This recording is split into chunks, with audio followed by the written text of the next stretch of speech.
தாவேகாவுடன் ஓ பன்னீர்செல்வம் அணி இணைய வாய்ப்புள்ளதா என்பது குறித்து செங்கோட்டையன் பதிலளித்துள்ளார். கோவை விமான நிலையத்தில் செய்தியாளர்களிடம் பேசிய அவர் 2026 ஆட்சி பீடத்தில் அமர்வதை எந்த கட்சியாலும் தடுக்க முடியாது என்றார். அமமுக டிடிவி தினகரன் ஓபிஎஸ் கூட்டணி சம்பந்தமாக தாவேகா கூட பேச்சுவார்த்தை நடத்திட்டு இருக்கிறதாகவும் விரைவில் அவர்கள் பொங்கலுக்கு முன்னாடி நீங்கள் சொல்ற மாதிரி அறிவிக்கப்பட்டதாகவும் தகவல் உண்மைங்க. அவர்கள் ஒவ்வொருவரும் ஒவ்வொருவரோடு பேசிக் கொண்டிருக்கிறது உண்மை. அதே நேரத்தில் எப்போது அவர்கள் அந்த முடிவுகளை மேற்கொள்ளார் என்பதுதான் இன்னும் எனக்கு தெரியவில்லை. தாவேகோட பேச்சுவார்த்தையில் ஈடுபட்டு உண்மைதான். தாவேகாவோடு என்னை போன்றவரும் பேசுகிறோம். அவரும் சில கருத்துக்களை சொல்லிக் கொண்டிருக்கிறார். அதற்கு நல்ல முடிவுகள் எதிர்பார்க்கலாம். மக்கள் மனதிலே அவர் நின்று கொண்டிருக்கிறார்.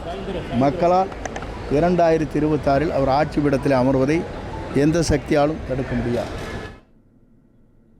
அதேபோன்று ஈரோட்டிலும் அவர் செய்தியாளர்களை சந்தித்தார். அப்போது தாவேகா கூட்டணியில் இணைவது குறித்து ஓ பன்னீர்செல்வம் தான் முடிவெடுக்க வேண்டும் என்றும் கூட்டணியில் விஜய் எடுக்கும் முடிவுகளை நாங்கள் ஏற்றுக்கொள்வோம் எனவும் செங்கோட்டையன் கூறினார்.